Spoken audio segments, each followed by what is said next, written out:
This afternoon, the Subcommittee on Public Lands, Forests, and Mining will hold its first hearing of the 114th Congress.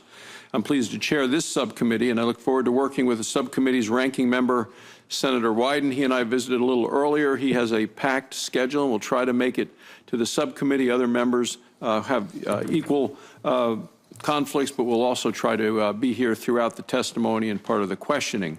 Senator Wyden has always been an engaging and willing listener when he chaired this panel, and I intend to extend the same courtesy to him and to all members of the committee.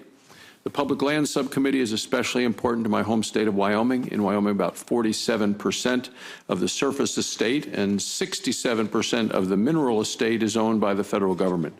This means that decisions made in Washington have an extraordinary impact on the people of Wyoming. As chairman, I will ensure that we bring scrutiny to these decisions, especially those that put federal lands in the West at a competitive disadvantage to other areas of the country when it comes to energy and specifically mineral production. Today, this subcommittee will examine the Bureau of Land Management's final rule on hydraulic fracturing. BLM issued its final rule on March 20th, 2015. It is scheduled to take effect on June 24th. I continue to believe that BLM's rule is a solution in search of a problem. Wyoming has among the strictest hydraulic fracturing regulations in the country, and these regulations already apply to federal lands within our state. In 2013, the Wyoming delegation called on Secretary Jewell to exempt Wyoming and other states from this rule. Secretary Jewell rejected this request and instead provided states with an opportunity to obtain a so-called variance from the BLM's rule. I'm interested to know how the variance process works and whether states have any interest in pursuing it. I'm also interested in understanding the larger impact that this rule and other regulations will have on oil and gas production in the West. In addition to the hydraulic fracturing rule, the Obama administration plans to issue 3 other major rules for oil and gas on federal lands. The administration plans to issue a new rule for natural gas venting and flaring, and also rules which would increase royalty rates. These regulations and those that the administration has already imposed have put Wyoming and the West at an even greater disadvantage to other areas of the country. According to the Energy Information Administration, federal onshore natural gas production has decreased by 22% since 2009. 22%.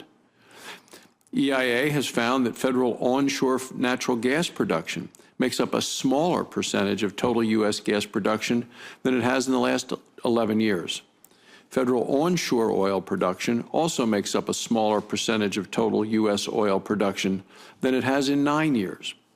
While these numbers reflect new production on state and private lands, they also show that federal lands are becoming less competitive with state and private lands. Oil and gas production provides thousands of good-paying jobs in the West. These jobs are available to individuals from all walks of life. They're jobs that can support an entire family and allow parents to send their kids to college. The people of Wyoming want these jobs, and I will fight to keep them in our state. If BLM wants to be a good neighbor to the people of Wyoming and other Western states, I think it must not only listen to their concerns, but be responsive to them. Mr. Cornsey, I expect you to lead in that effort. I will now turn to Senator Wyden. I think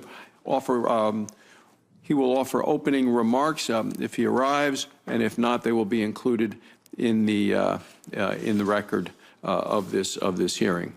At this point, I'd like to welcome our witnesses. Joining us this afternoon is the Honorable Neil Cornsey, Director of the Bureau of Land Management, Mr. Bruce Basil, the Energy Production Director of Earthworks, Ms. Kathleen Sagama, Vice President of the Western Energy Alliance, and Mr. Mark Watson, the Supervisor of the Wyoming Oil and Gas Conservation Commission.